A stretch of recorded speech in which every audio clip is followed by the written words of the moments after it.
Hello. Hey, is this Jeff? Yes, is this Ethan? Yes, it is. How you doing, buddy?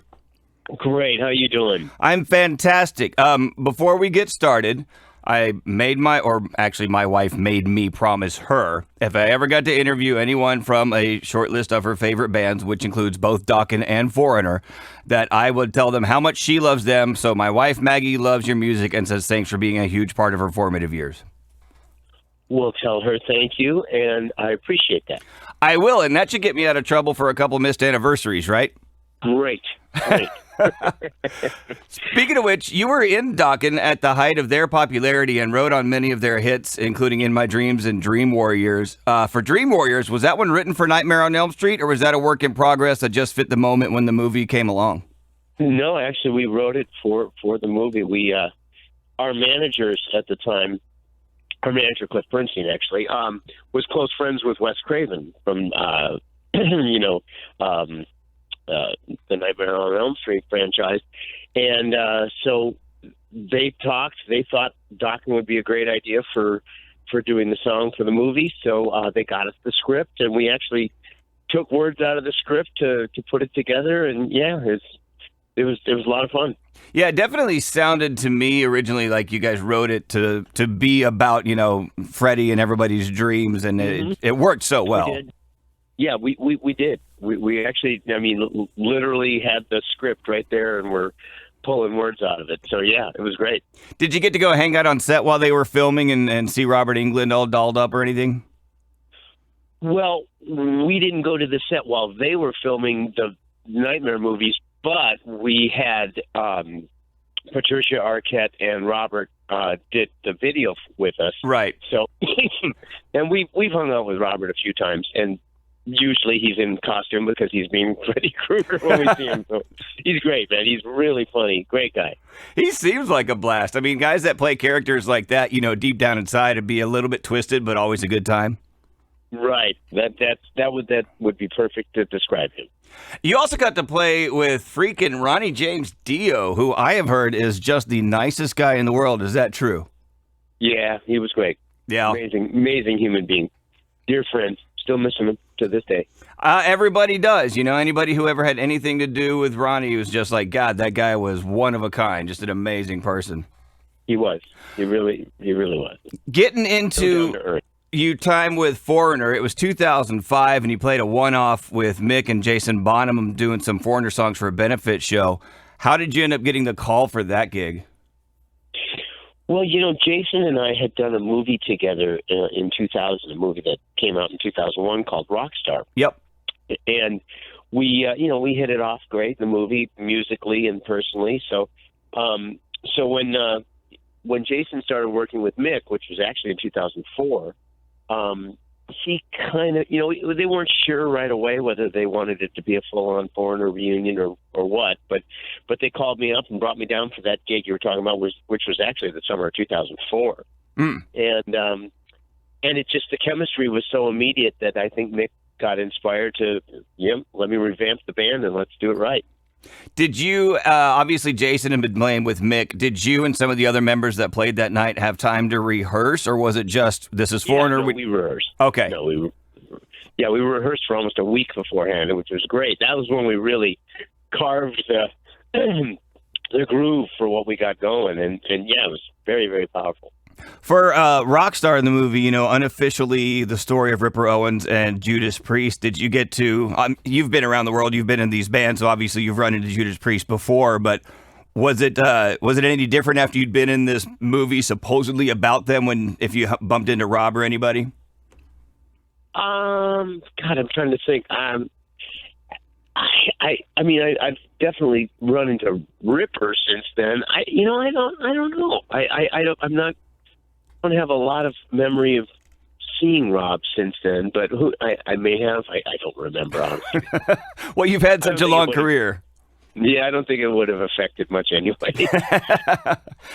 You're actually in a really cool position when it comes to Foreigner and the music because you joined later. You weren't there when their enormous platinum hits from the 80s were being written.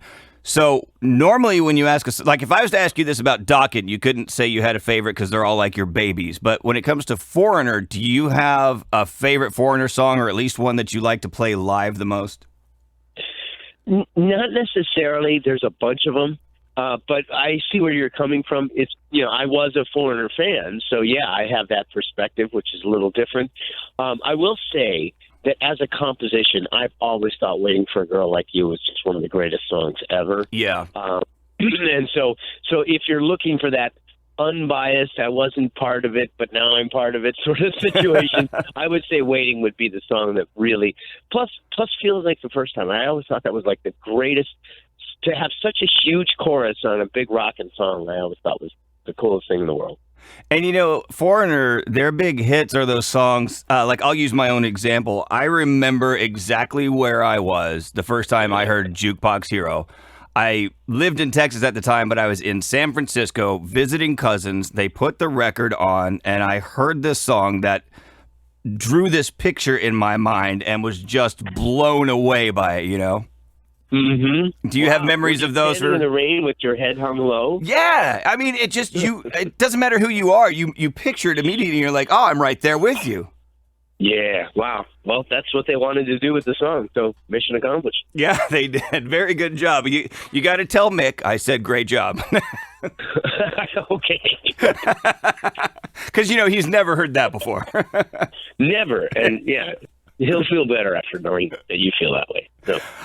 If for any, sad reason Foreigner decides, hey, we're going to take a little break, is there any other band out there that you would like to join if the opportunity came? You mean if ever something like a weird worldwide pandemic came across? Right, yeah, something like that. No, I know what you're saying. A band that's out there that I would want to join? I mean, you got to hang out with one of my faves, Zach Wilde, when you were doing Rockstar. I would love to play with him and not Black Sabbath, but Black Label Society anytime. But I'm sure you've played with lots of people. Is there a band? Yeah. I nothing's coming to mind right now. That's good though. I mean, if I had actually, here's how I would answer that. If I could play live with other bands, I would play with some of these projects that I do all these records with, things like the End Machine and Black Swan. Oh, yeah. I'd love to be able to play live with. I mean, I've done some live stuff with the End Machine, but I would love it if these bands could go play live. It's just, the opportunity doesn't really come along very often. Yeah, because outside of Foreigner, you still produce, and there are a bunch of little side projects that you're a part of, at least recording and stuff. Tell us about a couple of those. Obviously, you just did, but are there any others that you haven't mentioned yet? Actually, there are a couple others, but I can't mention them yet.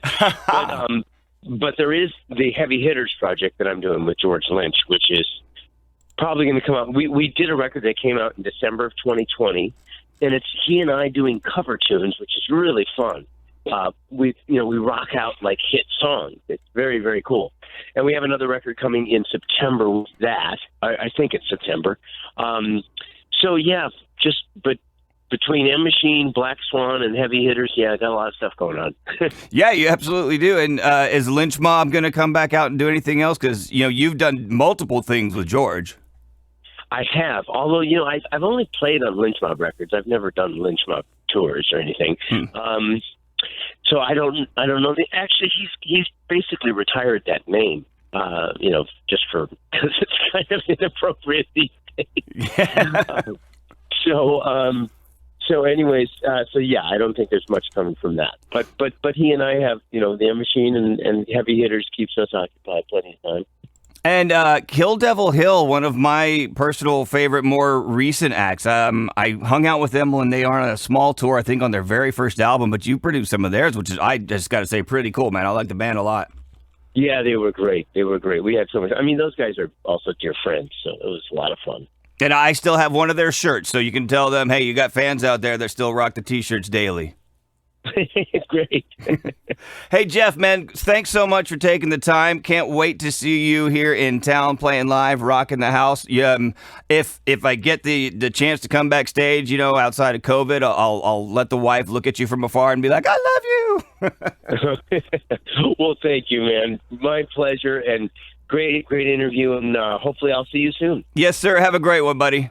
You too, man. Thanks. Bye-bye.